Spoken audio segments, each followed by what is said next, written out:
What is up, everyone? My name is Michael Pohl with Trek on the Air, and this is my 2021 Subaru Crosstrek.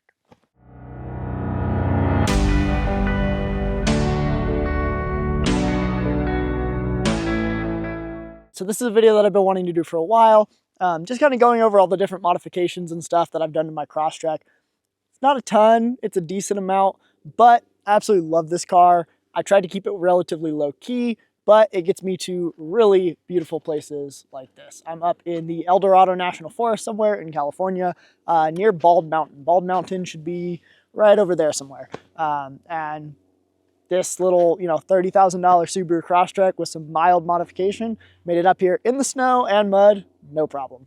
So I absolutely love this thing, and I figured we could dive into what I've done to it. All right, so I figure we can go ahead and start with the outside of the car and kind of work our way around and in the various parts. So we're gonna go ahead and start. The first thing with this car is it is sitting on a 2-inch Ironman 4x4 suspension. So it's a 2-inch lift kit. There's the body lift in the back and everything like that.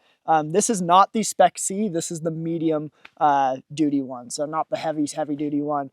I wanted to try and save my CV axles a little bit. So, and I'm not planning to put any steel bumpers or anything on this, so I figured I could get away with the medium spec one. Sometimes I wish I got the Spec C. The higher looks a little nicer, but this has been great. I absolutely love the suspension. I did have a strut go out at one point, but Ironman replaced it, no problem, no questions asked.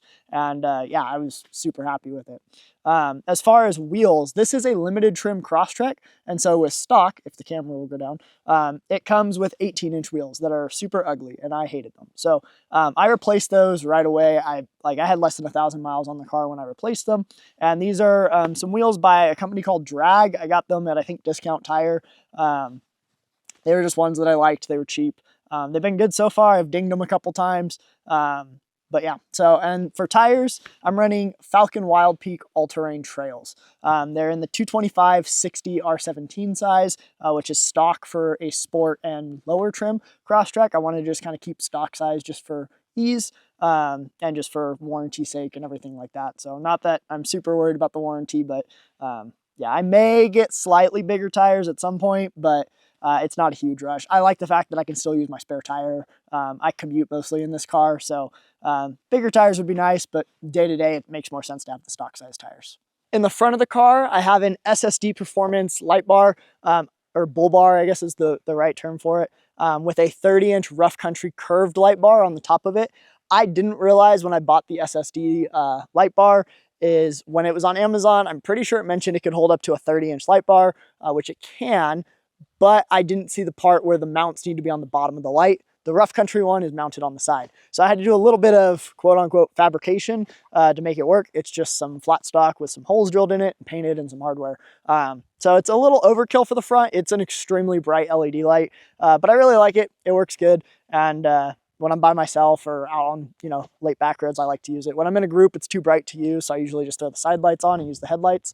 But yeah, it's been a pretty good light bar overall. For the license plate relocation, I am in California. They require front plates, and the town that I live in is pretty stingent on it. So I went ahead and got a relocator kit instead of just dropping it and dealing with the ticket all the time, or putting it on the SSD one where I lose some clearance. So this is from Grimspeed. It's been really nice, really like it, and no problems with it here. So highly recommend that one. Another thing on this car that I'm not going to get down into the snow and mud to show you, I'll just overlap some B-roll, is I have a full set of Primitive Racing skid plates. They're, I believe, 3/16" aluminum. They've been really great to me. Mine are pretty beat up, specifically the transmission one, which is a good thing, because I tend to be not as careful as I should be on the trails. So they've been really great to me. I've had to pound them out a couple of times, but they've stood up with at least my abuse. So highly recommend them, and yeah, no complaints here. Besides the light bar in the front, I do have ditch lights on this car. I'm using the SMK brackets here. You can see them. Let me flip around. I'm using the SMK brackets. I absolutely love these. I think these are super nice. I had hood ones when I first got the car, and they were just kind of in the way and annoying, and I had glare on the hood, and I couldn't get them to the side as much as I wanted, but this solved that problem. I absolutely love it. Can't even see it when you're driving, but they're here. They give really nice light on the side. Yeah, and they've got nice attachments. Like this is for the action camera mount. They make them for antenna mounts and things like that as well. So I've got my little DJI Osmo here, action camera. And yeah, the lights are from Harbor Freight. They're, I think, called Road Shock or something along that line. And the covers are technically for a Quadratech cover. Sorry about my camera work. I don't know why this gimbal is not moving.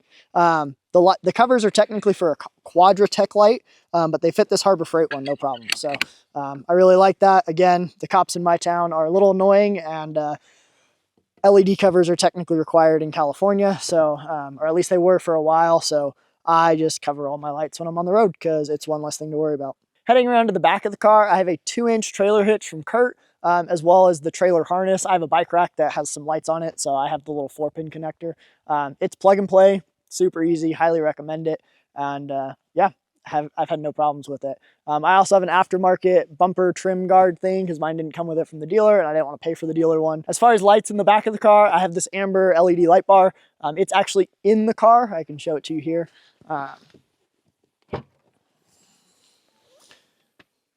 It is just bolted into the trim here. It's a removable trim piece and pointed out the back window. I know the windows are tinted, so it's not the best per se.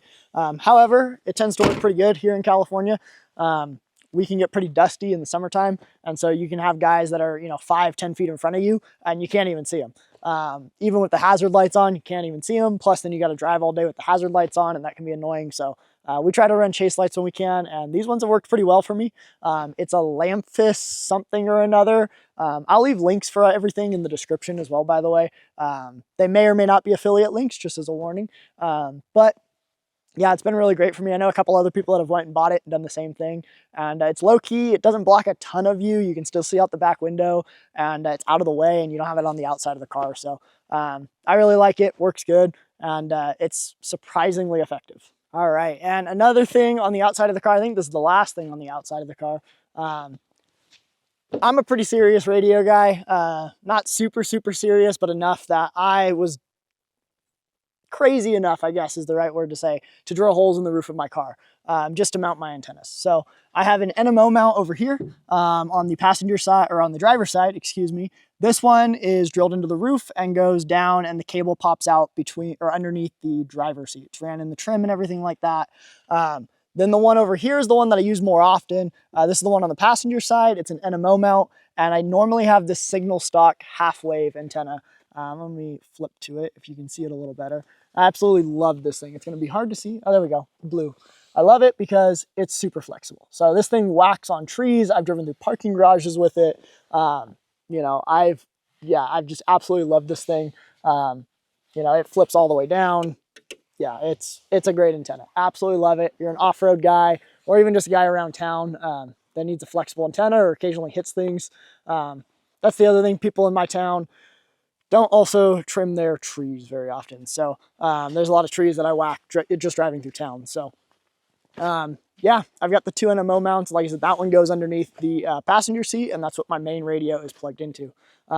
I lied. The last thing that I'm going to do on the outside of the car is under my hood. So my wire management is horrible, and my engine bay is not very clean. So don't judge me too hard. But controlling all of my lights, I have an aux beam. Most of the lights, I guess I should say, not the light bar in the back, but I'll get to that one in a minute. But I have an aux beam that controls the big light bars in the front and the ditch lights and anything else I want to add to it. And this is mounted on an SMK bracket for it, so it bolts into the strut mount here, and it's really nice, keeps it clean, out of the way, and this is the big fuse blocks for it. Yeah, that's all I've got under the hood. I guess this is also a good time to mention, there are 2 engine types for the Crosstreks. I have a 2021 Limited, which means I have the 2.5 liter. It's an automatic, but there is a 2.0 liter, but not in this trim. But if you got the lower trims, you could have a 2.0 or a manual with that. But in the higher end trim like this, no 2.0, but I wanted the bigger, or no 2.0 and no manual transmission. But I wanted the 2.5 liter engine more than the manual, so I went with the Limited trim. All right, heading inside the car now. My car is also a mess, so forgive me on that and don't judge me too hard. But this was the aux beam controller that I was just mentioning before. Like I said, it controls the light cubes and the light bar. This is wired on with the engine, so it doesn't work unless the engine is on, which is why the LED light bar in the rear window is not connected to that. It is connected to these SMK switches instead. I wanted to be able to have the light bar on even if the engine was off, and if I was on the side of the road or something like that, I wanted to be able to use it. So that's what these SMK switches are for. The one below it is a momentary switch, and it basically grounds out the light and changes the light cycle for the light. So I can change from the different flash patterns. I liked having this here, doing it over again. I never changed the flash pattern. I would probably just put something in the back, but sometimes I accidentally change the flash pattern, and it's a pain in the butt trying to get it to the right one that I want. So yeah, doing it over again, I would just have an on and off up here and then put something else in the back that's not as easily reachable. But lessons learned. So moving on to the inside, I do have this scan gauge too. This way I can monitor my transmission temperature, oil temperature, etc., etc. And then I have my ham radio, the head plate for it at least. So this is a Yaesu FTM 400. It's dual band ham radio. Use this all the time, chat on it every morning on the way to work. And yeah, absolutely love it. It is mounted via a RAM mount system drilled into the dashboard. Speaker for the ham radio is going to be right up here on the dashboard. I really like this spot, but I am thinking of moving the speaker because my wife, when she's sitting in the passenger seat, can't see the air conditioner controls that are in the screen right behind it. And so it's been this way for a couple of years. I probably should move it, just haven't quite gotten to it yet. And then for my cell phone, I use a little quad lock, and then I have a Motorola MA1 Android Auto wireless adapter. So that's pretty much what I've got in here for the front seat. And then, oh, I should add the speaker mic here. This is the speaker mic for the Yaesu FTM 400, and I've got a magnet mic thing, so it just pops on and off here with a magnet, and it's real nice when I'm driving or off-roading.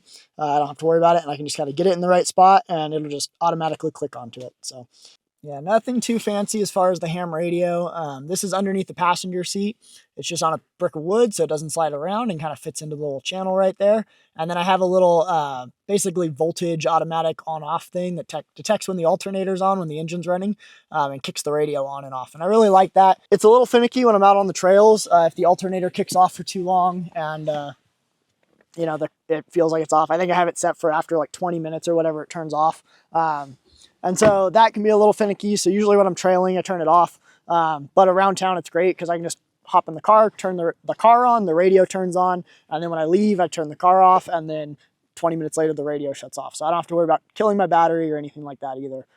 The other modification I did in the back is in the rear center console. I added, I believe this is USB ports. Yep. And then this is a cigarette lighter. Just so that there's power in the back seat because I wanted it, and I like to use the USB plugs.